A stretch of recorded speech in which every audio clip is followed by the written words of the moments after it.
너무 깜깜하지만 손 감각으로 쓴다. 현재 살 가망은 없다.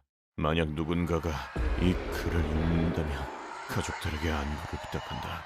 그리고 너무 슬퍼하지 않길 바란다. 수심 108m, 해저 바닥에 가라앉은 핵 잠수함 안에서 27살 청년이 죽기 직전에 남긴 마지막 편지. 그리고 이 편지가 세상에 공개되자 세상은 분노에 휩싸였으니 바로 이 청년을 포함한 23명의 승조원들이 살아있었음에도 불구하고 러시아 정부가 구조를 하지 않아 산채로 질식사했기 때문인데, 과연 그날 바닷속에서 무슨 일이 있었던 걸까? 2000년 8월 12일 토요일, 노르웨이 북쪽 바렌츠해 북극에 가까운 이 바다는 냉전 시절부터 미국과 소련의 잠수함이 서로를 추적하던 세계에서 가장 긴장감 높은 해역이었는데, 그런 이곳에서 러시아 해군은 소련 붕괴 이후 처음으로 대규모 군사훈련을 진행하게 된다.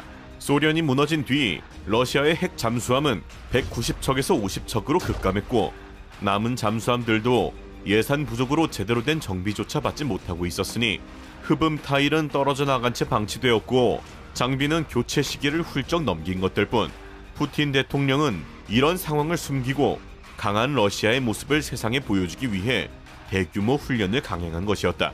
군함 30척, 잠수함 3척, 그리고 이 훈련의 핵심 전력 쿠르스크. 길이 154m, 무게 18,000톤, 핵미사일 24기 탑재 가능, 직격 어뢰를 맞고도 버틸 수 있다 하여 가라앉지 않는 잠수함이라는 별명까지 붙은 괴물이었는데, 실제로 쿠르스크는 1994년 건조 이후 단 한 번도 심각한 사고를 당한 적이 없는 소련 최강의 전력으로 1999년에는 대서양과 지중해를 돌며 임무를 완수한 뒤 함대 최우수 잠수함이라는 칭호까지 받은 녀석이었다. 그런 쿠르스크가 이날 맡은 임무는 북방 함대 기함을 향해 모이어뢰 2발을 발사하는 것. 내부에는 118명의 승조원이 탑승해 있었고, 이들은 북해 함대 내 최우수 잠수함 선원으로 인정받고 있었다. 평균 나이 20대 후반, 대부분이 이미 아내와 아이가 있는 가장이었고, 이들 중에는 결혼한 지 겨우 4개월 된 27살의 청년 콜레스니코프 대위도 있었다. 그렇게 시작된 훈련, 모든 것은 이상할 정도로 순조롭게 흘러갔고, 마침내 쿠르스크가 어뢰 발사를 준비하던 바로 그 순간,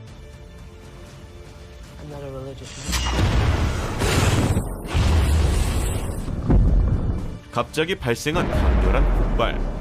쿠르스크 어뢰실에 장전되어 있던 구형 어뢰의 추진제 과산화수소가 누출되면서 폭발한 것인데, 서방에서는 이미 이러한 위험성 때문에 더 이상 사용하지 않는 어뢰였지만 러시아는 예산이 없어서 이것을 그대로 쓰고 있었던 것.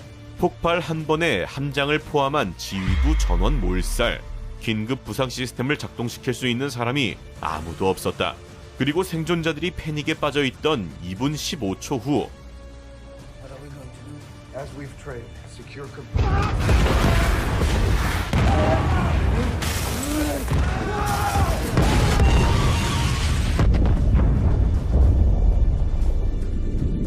다시 한번 폭발이 발생한다. 2차 폭발의 충격 에너지는 1차 폭발의 250배. 이 폭발의 위력은 무려 지진 관측소에서도 감지될 정도였으니, 잠수함 안에서 이 정도 폭발이 터졌다는 건 함수에 있던 모든 것이 순식간에 찢겨 나갔다는 뜻. 선체에는 2제곱미터 크기의 구멍이 뚫렸고 초당 9만 리터의 바닷물이 쏟아져 들어오면서 1번 격실부터 5번 격실까지 불과 단 몇 초 만에 완전히 침수되게 된다. 이 구역에 있던 95명의 승조원은 폭발과 침수로 즉사했고, 잠수함은 기울어지며 해저로 곤두박질. 그렇게 쿠르스크는 해저 108m 바닥으로 추락하고 만다. 118명 중 대부분은 폭발과 동시에 즉사했지만 함 후미 6번, 7번, 8번 격실에 흩어져 있던 일부 승조원들은 추락한 잠수함 속에서 살아있었는데, 바다 밑바닥에 추락한 잠수함, 살아남은 승조원들은 잠수함 가장 후미에 있는 9번 격실에 모여들었고, 그렇게 이곳에 모인 생존자는 23명. 비상등마저 꺼지며 격실 안은 칠흑 같은 어둠으로 잠기게 되었고, 보이지 않는 암흑 속에서 들려오는 것은 바닷물이 틈새로 스며드는 소리와 잠수함 내 삐걱거리는 소리뿐.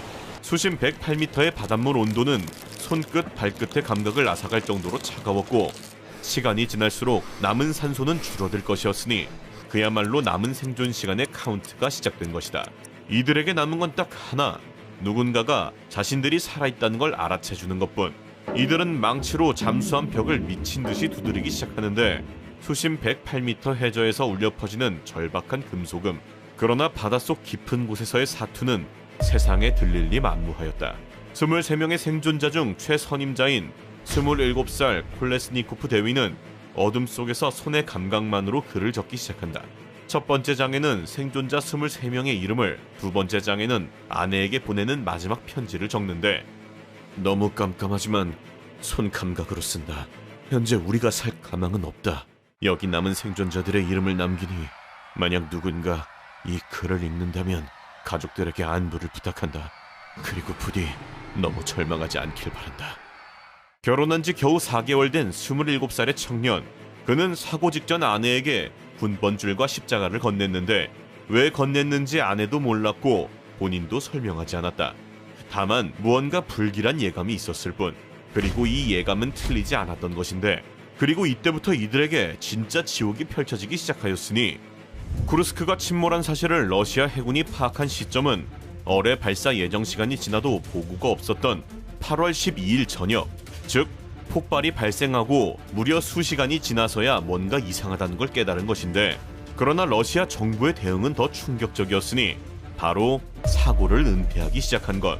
이틀이 지나 서방 국가들의 언론이 소식을 보도하고 나서야 경미한 기술적 문제가 있다며 침몰 사실을 인정했고, 그 사이 구조를 위해 구형 해난 구조함은 잠수함에 내려 보냈으나 낡은 구조함으로는 그들을 구해낼 수 없었다.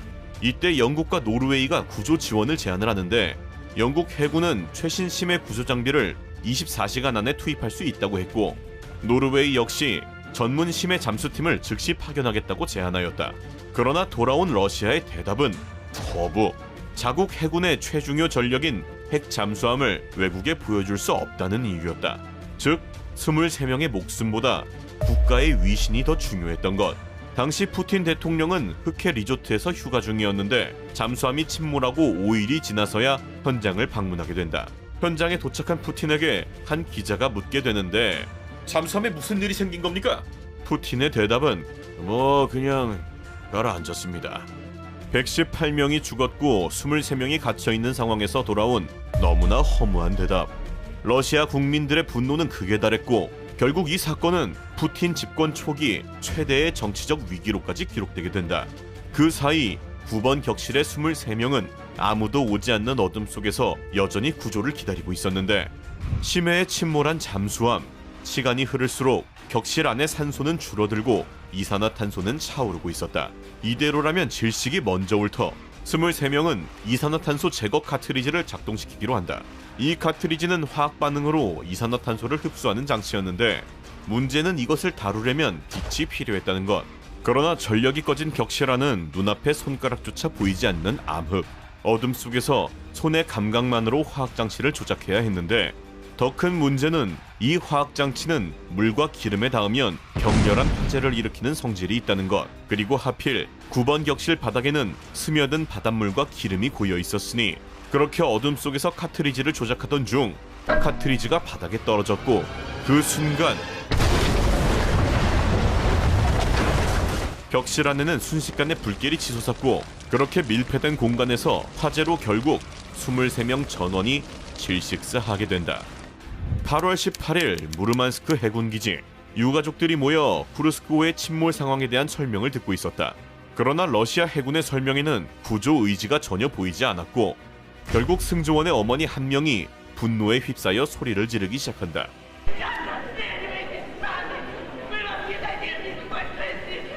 그 순간 군인들이 다가와 이 여인을 잡더니 약물을 투입. 어머니는 그대로 기절한 채 끌려나가게 된다. 이 장면은 전 세계 언론에 보도되었고 러시아 정부가 유가족의 입까지 막으려 한다는 비난이 쏟아졌다. 그러나 러시아 해군은 끝내 사과하지 않았고 사고 원인 조사 결과도 비밀 문서로 분류해버렸다. 8월 21일 결국 러시아가 외국의 도움을 수용했을 때 노르웨이 심해 잠수팀이 도착 후 불과 몇 시간 만에 해치에 접근하는 데 성공했는데 러시아 해군이 6일간 실패했던 것을 노르웨이는 단숨에 해낸 것이었다. 만약 사고 직후 외국의 도움을 받아들였다면 23명은 살아 돌아올 수 있었을지도 모르는 일이었는데 그러나 해체를 여는 순간 올라온 것은 연기와 부패가스, 이미 오래전에 전원 사망한 뒤였다. 탑승자 118명, 생존자 0명. 10월 26일 시신 인양 작업 중 콜레니스코프 대위의 시신에서 메모가 발견되었고 거기에는 23명의 이름과 아내에게 보내는 마지막 안부가 적혀 있었다. 그러나 러시아 해군은 원본 대신 복사본만을 아내에게 보냈고 콜레니스코프의 아내는 남편의 마지막 글씨를 끝내 만져보지 못했다. 2001년 10월 네덜란드 인양업체에 의해 쿠르스크 함체가 마침내 인양되었고 115명의 시신이 수습. 러시아 검찰은 2000페이지에 달하는 보고서를 발표했는데 미국 잠수함 충돌설, 영국 잠수함 공격설, 체첸 반군 테러설, 20가지 이상의 가설로 문제를 덮어보려 했으나 그 어떤 것도 근본적인 문제를 가릴 수는 없었으니 결국 국가 예산 부족으로 교체하지 못한 낡은 어뢰의 추진제 누출, 118명의 목숨값은 고작 어뢰 교체 비용 그것뿐이었다.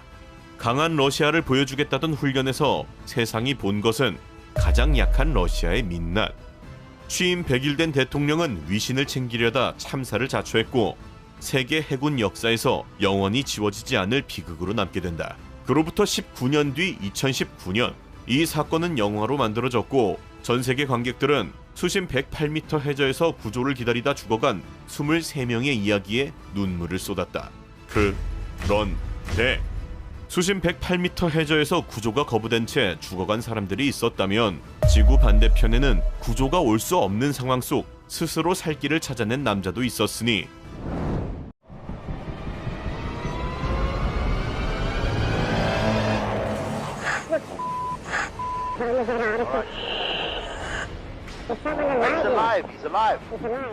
물속에서 갑자기 튀어나오는 사람의 손, 그리고 그 손의 주인이 모습을 드러낸다.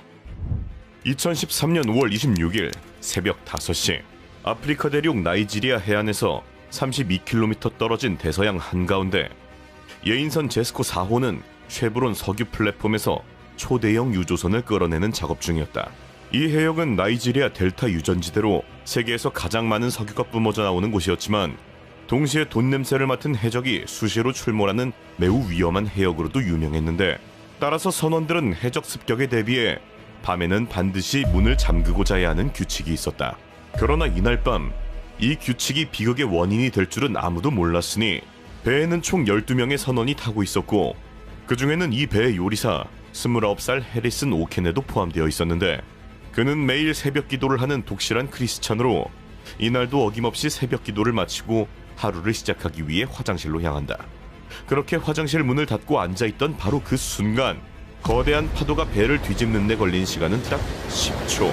해리스는 화장실 벽면에 내동댕이 쳐졌고 뒤집힌 배에서는 물이 사방에서 쏟아져 들어오기 시작한다. 그렇게 뒤집힌 배는 순식간에 바닷속으로 가라앉기 시작. 10m, 20m, 30m, 그리고 결국 배는 해저 바닥에 가라앉았고 그 순간 모든 것이 멈추게 된다. 남은 건 물이 출렁이는 소리와 자신의 심장 박동 소리 딱 2가지뿐. 그리고 이때부터 본격적인 지옥이 시작되었으니 간신히 화장실 문을 연 남자는 복도에서 끔찍한 광경을 목격하게 되었으니 바로 동료 선원들이 검은 물살에 빨려 들어가고 있었던 것. 그렇게 어둠 속으로 한 명씩 사라져버렸다. 게다가 객실 문을 잠그고 잤던 선원들 역시 잠긴 방 안에서 쏟아지는 물을 피하지 못한 채 익사. 결국 화장실을 이용하던 해리슨을 제외한 모든 선원들은 순식간에 사망하게 된다. 반면 홀로 남아 장교선실에 간신히 도달한 해리슨은 이곳에서 기적을 마주하게 되었으니 배가 뒤집히면서 원래 바닥이었던 곳이 천장이 되었고 그 위쪽에 약 1.2m 높이의 좁은 공간에 공기가 그대로 갇혀 에어포켓이 생성되게 된 것. 그러나 문제는 이 에어포켓이 영원하지 않다는 것이었으니 해리슨이 숨을 쉴 때마다 산소는 줄어들고 이산화탄소는 늘어나기에 시간이 지날수록 공기는 탁해질 것이고 결국 이 작은 공간이 무덤이 될 수도 있다는 것. 게다가 밖은 무려 30m 깊이의 대서양 한가운데 배가 침몰했다는 걸 세상에 알게 되더라도 이 안에 살아있는 사람이 있다고 생각할 확률은 없을 터. 즉 구조대가 올 확률은 없다. 문을 열고 나가면 순식간에 즉사할 것이고 에어포켓 안에 있으면 천천히 질식할 것이고 그야말로 죽음은 피할 수 없는 운명처럼 보였는데 대서양 해저 수심 30m 바닥에 가라앉은 배. 하필 화장실에 있던 해리스는 팬티 한 장 차림이었다. 수심 30m의 바닷물 온도는 손끝 발끝의 감각을 앗아갈 정도로 차가웠고 이대로는 저체온증이 먼저 시작될 터 해리스는 무엇이든 걸쳐야겠다는 생각에 주변을 더듬었는데 마침 구명조끼 하나가 걸려 있었고 그 안에서 작은 손전등 2개를 발견한다. 그렇게 시커먼 어둠 속에서 불을 켜는 순간 뒤집힌 선실의 기괴한 풍경. 가구는 거꾸로 매달려 있었고 온갖 잔해와 기름이 수면 위를 떠다니고 있다. 해리스는 침대 매트리스 2개를 물 위에 겹쳐 쌓았는데 이 위에 올라가 몸이라도 물 밖으로 빼내야 했기 때문이었으니 그리고는 배터리를 아끼기 위해 다시 손전등을 껐고 그렇게 칠흑 같은 어둠이 시작되었는데 그때 어둠 속에서 들려오는 기괴한 소리들. 무언가가 크고 단단한 것을 뜯어먹는 소리였다. 심지어 한두 마리가 아니었다. 잡아먹은 것의 정체는 알 수 없었지만 잡아먹힌 것이 동료들의 시체라는 건 의심의 여지가 없었다. 그렇게 쩝쩝거리며 무언가를 씹는 소리와 간간히 쿵 하고 배 외벽에 무언가 부딪히는 소리, 그리고 완전한 침묵이 번갈아 반복되는 지옥이 시작되었고 그는 어둠 속에서 기도를 올렸으니 하나님이여, 주의 이름으로 나를 구원하소서. 이것만이 이 어둠 속에서 미치지 않고 정신을 붙잡는 유일한 방법이었다. 그렇게 몇 시간이 지나 모든 것이 잠잠해졌을 무렵 그는 다시 한번 참혹한 현실을 마주하게 되었으니 깊은 바닷속에서 남은 식량은 콜라 한 캔뿐. 선실 어딘가에 굴러다니던 이 캔 하나가 고립된 바닷속에서는 그의 생명수가 된 것인데 한 모금 그리고 또 한 모금 혀끝에 닿는 미지근한 탄산의 맛이 자신이 아직 살아있다는 걸 확인시켜 주었다. 그렇게 콜라는 순식간에 바닥나 버렸고 결국 해리스는 인간이 무리 없이 버틸 수 있는 한계 72시간까지 도달하고 만다. 시간이 지날수록 상황은 악화되기만 했으니 에어포켓은 점차 이산화탄소로 가득 차 숨을 쉴 때마다 공기가 탁해지는 게 느껴졌고 피부는 바닷물에 불어 한 겹씩 벗겨지기 시작. 몸은 저체온증으로 떨림이 멈추지 않았다. 그렇게 점점 흐려져가는 의식 속에서 해리스는 죽음을 받아들이기 시작하는데 그때 어디선가 금속을 두드리는 소리가 들려온다. 침몰 72시간째 남아프리카 공화국의 전문 구조 다이버 팀이 침몰선에 도착한다. 이들의 임무는 생존자 수색이 아닌 시체 수습. 제스콘 4호 선원 12명 전원 사망이라고 판단한 다이버들은 차가운 물속을 헤쳐나가며 선원 10명의 시체를 하나씩 수습한다. 그리고 이때 해리스는 금속이 부딪히는 소리를 듣게 되었으니 다이버들이 시체 수습 과정에서 나는 소리였다. 해리스는 수도꼭지를 있는 힘을 다해 뜯어냈고 벽을 미친 듯이 두드리기 시작한다. 그리고 얼마 뒤 다이버 한 명이 장교 선실 안으로 들어왔는데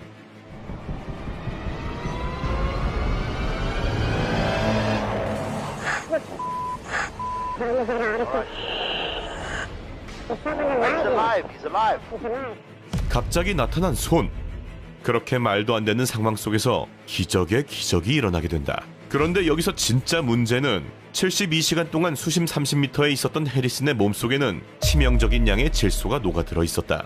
만약 이 상태로 바로 수면 위로 끌어올리면 혈관 속 질소가 거품처럼 팽창하면서 감압병이 발생해 그 자리에서 사망하게 되는 것인데, 즉 구조됐는데 올라갈 수 없는 상황이 된 것이다. 다이버들은 해리슨에게 다이빙 헬멧을 씌웠고 뜨거운 물을 흘려 얼어붙은 몸에 체온을 끌어올린 뒤 다이빙 벨에 태워서 이동시킨다. 그 후 감압 챔버 안에서 기압을 서서히 낮추는 기압 적응을 하며 다시 3일을 더 버티게 된다. 침몰선에서 72시간, 감압 챔버에서 72시간, 합쳐서 총 6일 만에 해리슨 오키네는 드디어 태양 아래에 서게 된다. 의료진이 전신을 검사했는데 결과는 체온 정상, 혈압 정상, 심장 정상, 모든 수치가 완벽하게 정상이었다. 그러나 해리슨의 신체와 달리 정신은 완전히 무너져버린 상태. 자신을 제외한 동료 전원이 사망한 지옥의 해저 사고 이후 결국 트라우마와 우울증이 찾아왔고 그렇게 아내와 헤어지고 직업도 잃게 된다. 해리슨의 인생도 침몰한 배처럼 가라앉고 만 것인데, 하지만 해리슨이 포기하지 않고 태양을 다시 마주했던 그날처럼 해리슨은 인생을 그대로 포기하지 않았고 그렇게 2년 뒤인 2015년 전문 잠수부 자격증을 취득하게 된다. 자격증을 건넨 사람은 바로 수심 30m 침몰선에서 자신의 손을 잡았던 그 다이버였고, 현재 해리슨은 해저 석유시설을 설치하고 수리하는 전문 다이버로 일하며 매일 수심 수십 미터의 바닷속으로 들어간다. 물속에 다시 들어가는 게 무섭지 않나요? 이미 72시간의 어둠을 이겨낸 남자에게 그보다도 무서운 건 존재하지 않습니다. 어두운 심해에서 살아 돌아온 남자의 이야기. 그러나 심해가 모든 사람의 목숨을 허락한 것은 아니었으니 수심 3,800m, 빛 한 줄기 닿지 않는 캄캄한 심해 한가운데 5명의 사람이 원통 하나에 갇혀있다. 이 잠수함의 조종장치는 3만원짜리 게임패드 하나, 전문가 30명이 편지까지 써가며 위험하다고 경고했지만 이 모든 경고를 무시해버렸고 결국 0.02초 만에 5명 전원이 이 세상에서 사라져버리게 되는데 1912년 북대서양 한가운데서 침몰한 초호화 여객선 타이타닉호는 수심 3,800m 캄캄한 심해 바닥에 112년째 조용히 잠들어 있다. 그런데 누구도 쉽게 다가갈 수 없는 이 깊은 심해의 타이타닉을 돈만 내면 직접 눈으로 보여주겠다는 회사가 등장하였으니 그 회사는 바로 미국의 해저 탐사 업체 오션게이트. 이 회사의 CEO는 스스로를 무모한 발명가라 칭하는 안전보다 혁신이 먼저라는 철학을 가진 사람으로 직접 설계한 잠수정 타이탄으로 심해 관광 사업을 시작하겠다고 선언한다. 가격은 무려 1인당 25만 달러, 하나로 약 3억 4천만 원. 그런데 이 비싼 돈 내고 타는 잠수정의 내부를 들여다보면 계기판이 없다. 창문 역시 지름 38cm짜리 작은 유리창 하나가 전부. 화장실도 없는 좁은 원통 안에서 5명이 무릎을 맞대고 앉아 2시간 30분을 내려가야 하는 구조.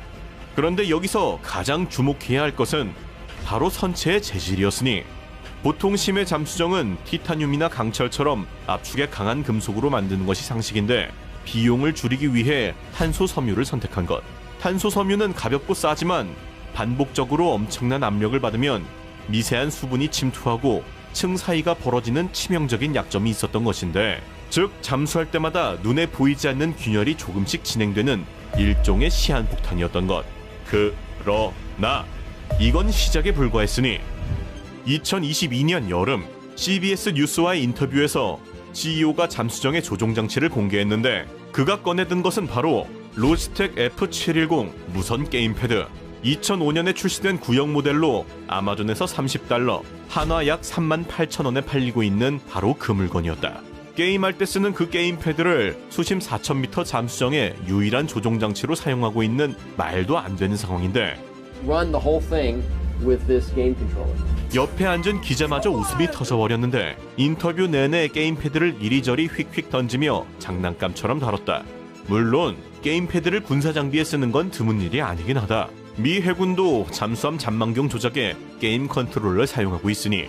그런데 결정적인 차이가 있었다. 해군의 경우 게임패드는 보조장치일 뿐 고장시 대체 조작법이 항상 준비되어 있고 무인 장비 조작에만 사용하는 것이 대부분인데 이 타이탄 잠수함은 사람이 타고 있는 잠수정의 이동부터 방향 전환까지 모든 조작을 이 무선 게임패드 단 하나에 맡긴 것. 게다가 이 모델은 블루투스 연결이 종종 끊기는 문제로 유명한 제품이었는데 수심 4,000m, 사방이 깜깜한 심해에서 만약 연결이 끊겨버린다면 잠수정은 그 순간부터 통제 불능이 되는 것. 하지만 대비책이라는 게 여분의 게임패드를 하나 더 실었습니다. 여분의 게임패드가 하나 더 있으니 괜찮다는 거였다. 그렇게 게임패드 2개에 5명의 목숨을 맡긴 채 잠수가 시작되려는데 2018년 해양기술학회 유인잠수정위원회에서 한 통의 편지가 날아온다. 잠수정 분야 최고 전문가 30명이 만장일치로 서명한 이 편지의 내용은 타이탄의 개발 방식이 너무 실험적이며 승객을 태우기엔 위험하다는 것, 반드시 제3기관의 안전 인증을 거쳐야 한다는 강력한 경고였는데 그러나 CEO는 안전 인증을 받을 생각조차 없었다. 실제로 타이탄은 세계에서 어떤 해양 안전기관의 인증도 받지 않은 유일한 유인 잠수정이었는데 게다가 같은 해 내부에서 선체가 안전하지 않다며 문제를 제기한 해양 운영 책임자를 곧바로 해고해버린다. 그렇게 안전에 반대 의견을 낼 사람 자체를 없앤 채 결국 그해 여름 2023년 6월 16일 캐나다 세인트 존스 항구 타이탄 잠수정을 실은 모선 폴라 프린스호가 출항한다. 그런데 이번 시즌 탐사는 시작부터 불길했다. 그해 뉴펀들랜드는 40년 만에 최악의 겨울을 맞았고 이번 시즌 이미 4번의 잠수를 시도했지만 악천후와 장비 고장으로 단 한 번도 타이타닉 근처에 도달하지 못했던 것인데 그리고 이 혼란 속에서 5번째 잠수가 시작되었으니 잠수정에 탑승한 사람은 총 5명, 조종사 겸 CEO 스톡턴 러시 61세, 영국의 억만장자 탐험가 해미시 하딩 58세, 타이타닉 잔해를 30년간 연구한 전설적인 프랑스 잠수부 폴 앙리 나르졸레 77세, 파키스탄 대기업 부회장 샤자다 다우드 48세. 이 다우드의 소원을 들어주기 위해 마지못해 탑승한 겨우 19살 대학생 아들 슐레만 다우드. 그는 공포를 느끼면서도 아버지가 너무 가고 싶어 했기에 차마 거절하지 못했던 것인데, 그렇게 6월 19일 오전 8시 모선에서 분리된 타이탄은 수심 3,800m를 향해 하강을 시작하는데, 하강 속도 분당 약 30m, 예상 소요 시간은 약 2시간 30분. 잠수함의 연락 수단은 음성 통화가 아닌 문자 메시지. 원래는 음성 통신이 기본이었으나 비용 절감을 위해 문자 기반으로 바꿔버린 것인데, 그것도 15초에 한 번씩만 보낼 수 있는 초라한 통신 시스템이었다. 즉, 위급 상황이 발생해도 긴급하게 도움을 요청할 수가 없다는 뜻. 그렇게 잠수 시작 후 1시간 45분, 모선과의 문자 교신이 갑자기 끊기더니, 그리고 그것이 타이탄 잠수정의 마지막 교신이 되어버린다. 같은 날 오전 11시 4분, 미 해군의 수중 음향 탐지 시스템이 네파와 일치하는 음향 신호를 포착하는데, 그러나 오션게이트는 어떤 정부기관에도 잠수 계획을 알리지 않았기 때문에 이 신호가 무엇인지 아무도 몰랐고, 잠수정이 예정 시간에 떠오르지 않자 그제서야 당국의 심고가 접수. 미국 해안경비대, 캐나다 해군, 프랑스 해군, 영국까지 수십 대의 항공기와 선박이 대서양에 투입된다. 잠수정에 실린 산소는 96시간. 매 시간이 지날수록 산소 잔량이 줄어들고 기적의 가능성도 함께 줄어들기에 전 세계 수억 명이 이 잠수정의 생존 여부를 숨죽여 지켜보게 된다. 좁디 좁은 원통형 내부, 창문 하나, 게임패드 하나, 태블릿 하나. 이것이 수심 3,800m에서 5명의 목숨을 지키는 전부였다.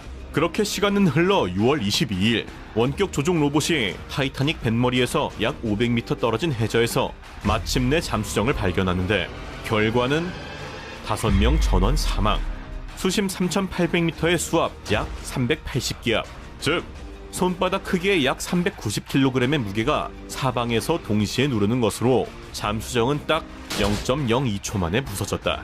인간이 위험을 인지하는 데 걸리는 시간은 약 0.15초. 파괴는 그보다 7배 이상 빠르게 일어났으니 무슨 일이 일어났는지 느끼기도 전에 모든 것이 끝나버린 것. 고통을 느낄 시간조차 없었다는 것이 그나마 유일한 위안이라면 위안이었다. 3억 4천만 원이라는 돈을 내고도 안전 인증조차 없는 잠수정에 타야 했던 사람들. 사고 직후 오션 게이트는 모든 탐사를 중단, 사실상 문을 닫게 되었고 60년간 단 한 명의 사망자도 없었던 유인 심해 탐사 역사에 최초이자 최악의 탐사로 기록되게 된다. 바깥의 압력에 찌그러져 죽은 사고, 타이탄 잠수정. 그런데 이것과 정반대로 바깥이 아닌 몸 안의 압력이 폭발하여 온몸이 찢겨 죽은 다이버도 존재하였으니 1983년 11월 5일 새벽 4시 노르웨이 북해 한가운데 바이포드 돌핀이라는 거대한 시추장치 위에서 4명의 잠수부와 2명의 보조요원이 일하고 있었다. 이들의 직업은 포화 잠수부, 심해에서 석유 시추 장비를 수리하는 세상에서 가장 위험한 직업 중 하나로 수심 90m 아래 캄캄한 바닷속에서 하루에 몇 시간씩 작업을 하는 사람들이었다. 월급은 한 달에 무려 4천만 원 이상이지만 대신 한 번 들어가면 28일 동안 좁디 좁은 감압실 안에서 먹고 자고 생활해야 했는데, 헬륨과 산소를 섞은 특수기체를 호흡하기 때문에 목소리가 도널드 덕처럼 변해버리는 것은 기본이었고, 좁은 원통 안에서 동료와 무릎을 맞대고 며칠씩 갇혀 지내야 하는 극한의 환경이었다. 그런데 이런 심해에서 작업하려면 반드시 거쳐야 하는 과정이 있었으니 바로 몸 안의 압력을 바다 밑 수준까지 올려야 하는 것. 이 사람들의 몸속 기압은 9기압, 일반 대기압의 무려 9배로 지금 우리가 숨쉬고 있는 이 공기의 9배에 해당하는 압력이 온몸의 혈관 속에 가득 들어차 있는 상태인데, 내려올 때도 며칠에 걸쳐 천천히 몸속 기압을 올리고 해수면으로 올라갈 때는 몇 시간에 걸쳐 아주 천천히 내려야 하는 극도로 민감한 과정인데, 만약 이 과정에서 뭔가 잘못되면 피가 끓는다. 비유가 아닌 진짜로 끓는 것으로 탄산음료 뚜껑을 갑자기 따면 거품이 솟아오르는 것처럼 혈액 속에 녹아있던 기체가 한순간에 기화하면서 온몸의 혈관 안에서 거품이 폭발하듯 일어나는 것으로, 그렇게 되면 심장이 멈추며 인간은 즉사한다. 이런 기압을 조절하는 감압실의 구조는 이랬다. 2개의 감압실이 하나의 통로로 연결되어 있고 그 통로 끝에 다이빙벨이 붙어있는 구조. 잠수부들은 이 다이빙벨을 타고 심해로 내려갔다가 다시 올라오면 감압실로 이동해서 며칠에 걸쳐 몸속 기압을 천천히 낮추는 것. 이 모든 과정의 안전을 지키는 핵심이 바로 문 하나. 감압실과 통로 사이의 해치가 완전히 닫혀야만 다이빙벨을 분리할 수 있는 것인데, 그날 새벽 다이빙벨에서 잠수부 2명이 감압실로 돌아왔고 나머지 2명은 이미 다른 감압실에서 쉬고 있었다. 바깥에서는 보조요원 2명이 다이빙벨 분리 작업을 진행하고 있었는데, 그런데 이때 잠수부가 아직 해치를 닫지 않은 상태에서 보조요원이 다이빙벨의 고정 클램프를 풀어버린 것.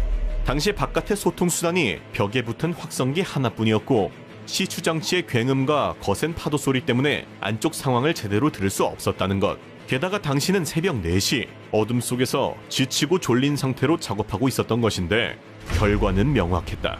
다이빙벨이 클램프에서 풀려나가는 순간 로켓처럼 튕겨져 나갔고 동시에 감압실의 구기압이 1기압으로 1초도 안 되는 시간에 한순간에 빠져나간다. 보통이라면 며칠에 걸쳐 아주 서서히 낮춰야 하는 과정이 1초 만에 일어나 버린 것. 그 결과는 3명의 잠수부는 그 자리에서 즉사. 혈액 속에 녹아있던 기체가 한순간에 기화하면서 온몸의 혈관 안에서 거품이 폭발하듯 일어났고, 부검 보고서에 따르면 3명의 잠수부의 대동맥과 정맥 그리고 심장 안에서 대량의 지방이 발견되었는데, 이건 혈액이 순간적으로 끓으면서 혈액 속 지방 성분이 녹지 않은 상태로 변해버린 전례 없는 현상이었다. 그런데 가장 끔찍한 것은 4번째 잠수부였으니 그는 해치를 닫으려고 문 바로 앞에 서 있었다. 폭발적으로 빠져나가는 공기의 힘에 휩쓸린 그는 해치가 완전히 닫히지 않아 생긴 불과 60cm의 틈으로 빨려나간다. 25톤에 달하는 폭발적인 힘이 그의 몸을 관통, 그의 장기는 감압실 바깥 갑판 위로 흩어졌고, 부검을 위해 시신이 병원에 도착했을 때 비닐봉지 4개에 나눠서 담겨져 있었다고. 바깥에 있던 보조요원 1명은 튕겨져 나온 다이빙벨에 충돌하며 즉사. 또 다른 보조요원 마틴 손더스만이 유일하게 살아남았으나 심각한 부상을 입게 된다. 그렇게 단 1초의 실수로 5명이 죽고 1명이 간신히 살아남은 이 사고는 잠수 역사상 가장 끔찍한 사고로 기록되게 되는데, 그러나 더 소름 끼치는 것은 그 이유였으니 사고 원인을 조사해 보니 이 감압실에는 해치가 열린 상태에서 클램프가 풀리지 않도록 하는 안전장치가 애초에 없었던 것.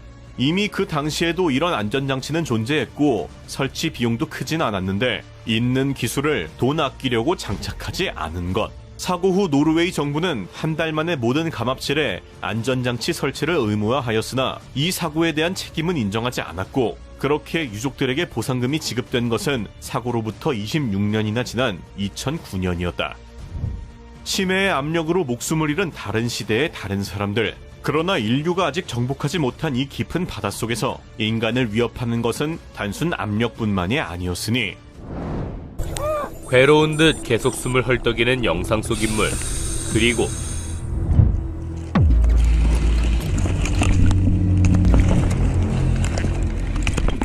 괴생명체의 공격과 함께 영상은 끊어진다. 도대체 이 영상 속 인물에겐 무슨 일이 있었던 걸까? 이 영상에 등장한 곳은 바로 이집트의 다합 블루홀. 깊이 130m, 직경 60m의 어마어마한 크기를 자랑. 영상을 보면 알 수 있듯 블루홀은 끝을 알 수 없이 깊어 아니 검정색으로 보일 정도라고 한다. 바닷속에 생긴 끝을 알 수 없는 구멍이라 듣기만 해도 신비로운데, 더욱 신비로운 건 이 블루홀 아래로 내려가면 온갖 희귀한 물고기들과 해조류들이 존재.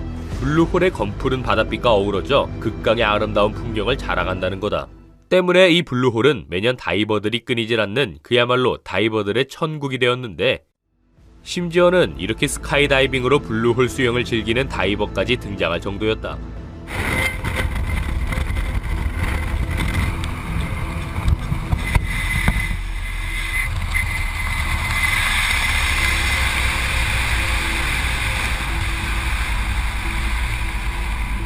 보기만 해도 시원하고 아찔해 보이는데, 22살의 젊은 다이버였던 유리 립스키도 이 소문을 들었고 2000년 4월 직접 블루홀 탐사에 나서기로 한다. 유리는 다이버들을 교육하는 다이버 강사 일을 하고 있었고 평소에도 이 블루홀의 얕은 곳에서 수영을 즐기곤 했기에 그는 가벼운 채비만 마친 뒤 블루홀로 잠수를 시작했다. 하지만 유리는 곧 싸늘한 신으로 발견된다. 유리의 는 90m 아래 해저에서 발견됐는데 사지를 펼친 채 엎드린 모습이었고 어떤 외상도 없이 깨끗한 상태였다고 한다. 이 때문에 그의 사인은 질소 중독으로 판명, 즉 가지고 간 산소통의 산소가 다 떨어진 상태에서 물속으로 너무 깊게 내려가 벌어진 참사라는 거다. 이를 뒷받침하듯 그의 시신과 가까운 곳에서는 텅 빈 산소통까지 발견됐는데, 그러나 사람들의 생각은 달랐다. 프로 다이버였던 그가 고작 깊이 계산을 못해서 죽었다는 사실이 말이나 되냐는 것. 게다가 그가 가져갔던 산소통 속엔 고작 40m를 잠수할 용량의 산소만 담겨 있었고, 이 말은 애초에 그가 그렇게까지 깊게 잠수할 생각이 없었다는 것 아니겠냐는 것.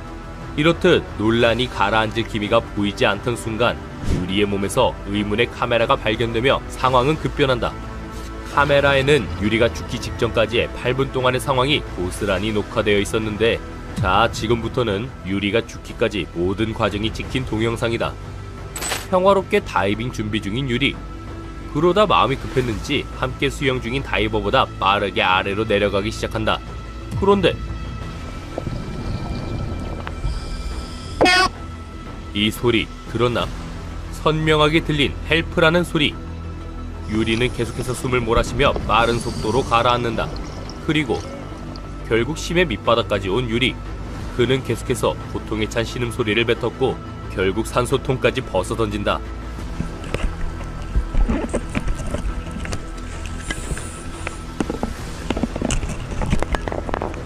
산소통을 벗자 더욱 괴로워하며 몸부림치는 유리. 하지만 그때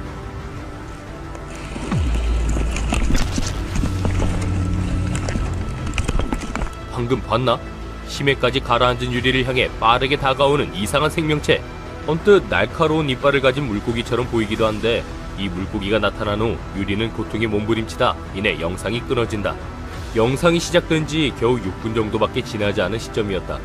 이거 전문가들 의견대로 단순 지식사고라기엔 여러모로 이상한 점이 많아 보이는데, 이 미스터리한 영상에 사람들은 저마다 의문을 제기, 유리는 물이 한 곳으로 빨려 들어가는 하강 조류 때문에 사고를 당한 거다. 아니다, 분명 해저에서 유리를 끌어당긴 의문의 힘이 있었을 거다 등 유리의 죽음을 둘러싼 미스터리한 추리들을 쏟아냈다. 하지만 여기서 잠깐, 방금 이 영상 이상한 점이 두 가지 있던 거 기억나나? 첫 번째는 영상 초반에 유리가 외친 헬프라는 구조 신호. 몇몇 전문가들은 이 소리가 다이버들이 입에 무는 호흡기인 레귤레이터를 잠시 빼다가 난 소리거나 유리가 해저로 내려가며 주변 지형을 건드려서 난 소리라고 주장했는데, 또 다른 전문가들의 의견은 달랐다. 물속 먼지가 올라가는 속도로 볼 때 유리는 매우 빠른 속도로 내려가고 있는 것 같은데, 이 속도가 절대 사람이 낼 수 있는 속도가 아니라는 거다. 그러니 저 헬프 소리는 무언가에 의해 아래로 끌려가던 유리가 도움 요청의 사인을 보낸 게 맞다고 주장했다. 그리고 두 번째, 영상 마지막에 나타난 괴생명체의 정체. 이건 사실 아직까지도 사람들 사이에서 논란인 부분인데, 어떤 사람들은 이 생명체에게서 날카로운 이빨과 꼬리를 발견하는가 하면, 몇몇 사람은 그냥 심해에 있는 아무 해초가 흔들린 거다 라고 주장했다. 글쎄, 여러분은 어떻게 생각하나? 이 화면 속 녀석 정말 유리를 죽인 살벌한 괴물일까? 유리가 죽기 전 촬영한 이 영상은 무려 23년 전의 것이지만, 유리가 정말 사고로 죽은 건지 아니면 해저 괴물에 의해 죽음을 맞이한 건지 진실은 아직도 밝혀지지 않고 있다. 그의 죽음 자체도 소름이지만 나는 그 죽음이 고스란히 영상으로 남았다는 게 정말 충격적이고 소름 돋는다. 하지만 여기서 소름 돋는 사실 하나 더. 실제 노르웨이의 한 바닷속에서는 유리보다 더욱 충격적이고 잔인하게 죽음을 맞은 다이버가 있었다.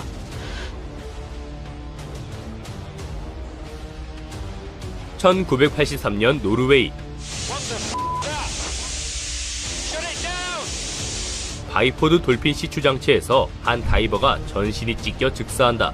이 바이포드 돌핀 시추 장치는 노르웨이 북해에 설치되어 있는 장치로 석유나 천연가스를 캐내는 용도로 사용한다. 그런데 만약 이 시추 시설이 바닷속에서 고장나게 된다면 기계의 힘으로는 고칠 수 없기에 이를 고칠 수 있는 다이버가 필요했다. 때문에 다이버들은 항시 지상 위에서 대기 중이었는데, 하지만 알다시피 심해는 압력이 어마무시하기 때문에 다이버가 심해 잠수 작업을 하기 위해서는 해저에 설치된 고압산소방인 감압 챔버에서 미리 압력 적응 훈련을 해야 한다. 이런 식으로 말이다.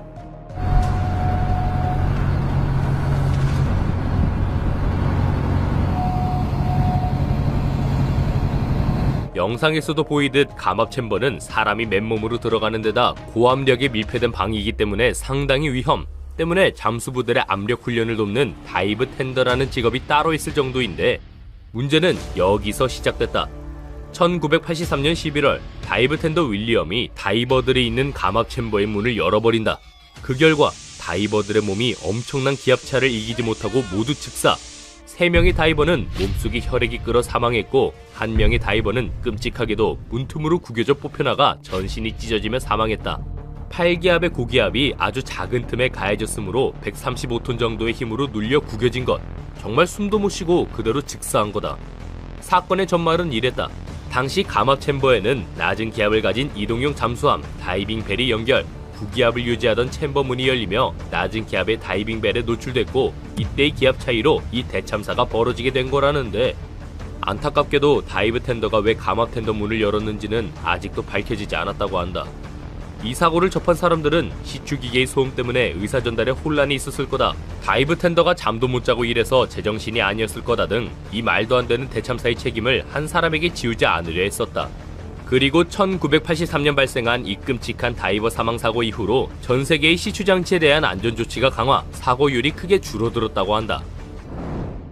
오늘은 충격적인 다이버들의 사망사고부터 죽음에서 살아 돌아온 해리슨의 이야기까지 살펴봤는데 그런데 여기서 주목해볼 사실 한 가지. 맨 처음 해리슨과 함께했던 선원들이 사고를 당한 이유 중 하나가 바로 해적 출몰 지역이라 문을 잠그고 잤기 때문이라는 건데 실제로 이 해적 문제가 현재 생각보다 너무 심각하다고 하는데 A cargo ship from Turkey bound for India has been hijacked by Yemen's Houthi rebels. Iranian-backed militants hijacking a cargo ship in the Red Sea. 25 crew members taken hostage. 대해적의 시대. 수많은 쓰레기 해적들 중에서도 최악의 패급이라 불리는 소말리아 해적. 소말리아는 오랜 내전으로 사실상 무정부 상태라 해적을 제대로 처벌할 정신이 없고 게다가 많은 배들은 해상무역의 핵심인 수에즈 운하를 항해하기 위해 좋든 싫든 결국 이 지역을 지나가야 하기 때문에 해적들에게는 그야말로 핫플레이스인 것. 결국 난다긴다 하는 해적들이 이곳에 모이기 시작 현실판 위대한 항로의 헬게이트가 열리게 된다.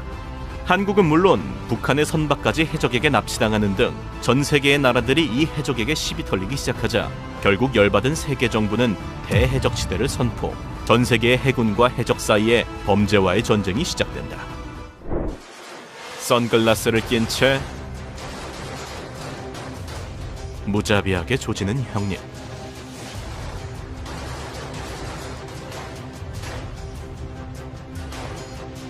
쏟아지는 환호성.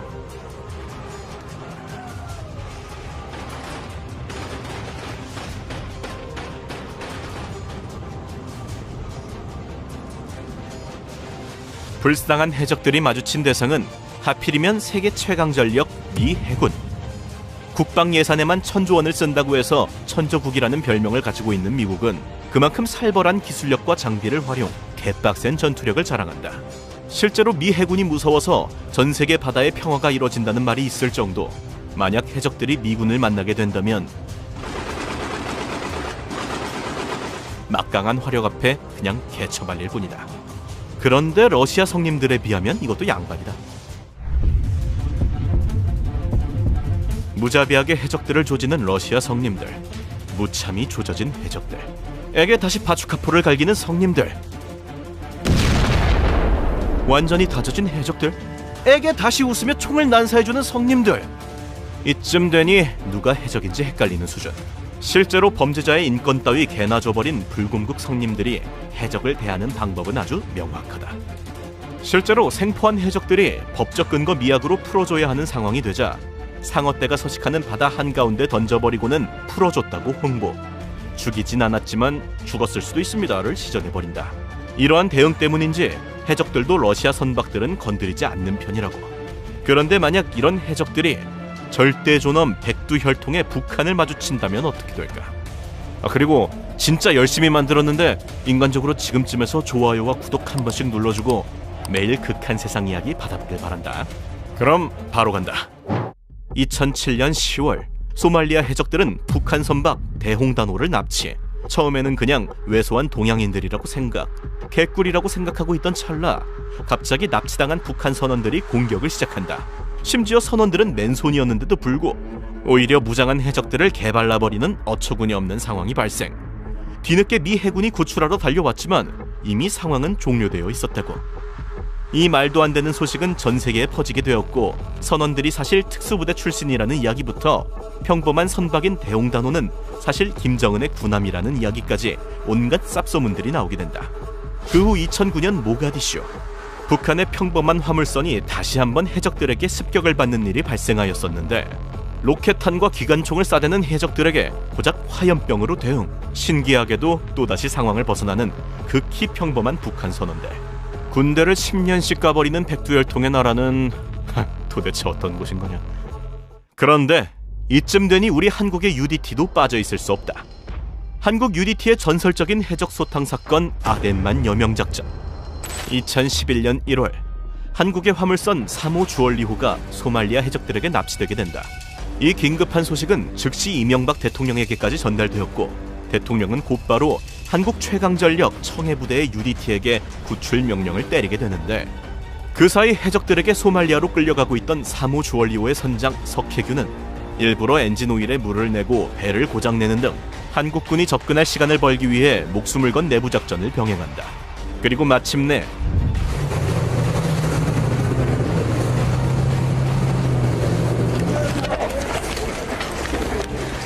한국 UDTCL은 해적들을 급습, 해적 8명을 사살하고 나머지 5명은 생포하며 해적 전원을 소탕, 인질 전원 구출이라는 엄청난 업적을 이뤄낸다. 생포한 5명의 해적들은 한국 감방에서 징역 12년부터 무기징역까지 썩게 되었는데, 그중 징역 12년을 받은 해적은 최근 출소, 한국에서 살고 싶다는 쌉소리를 했다고. 실제로 다른 해적들도 아프리카에 있는 호텔들보다 한국 감방 환경이 좋다며 다시 한번 한국인들을 개빡치게 만들고 만다.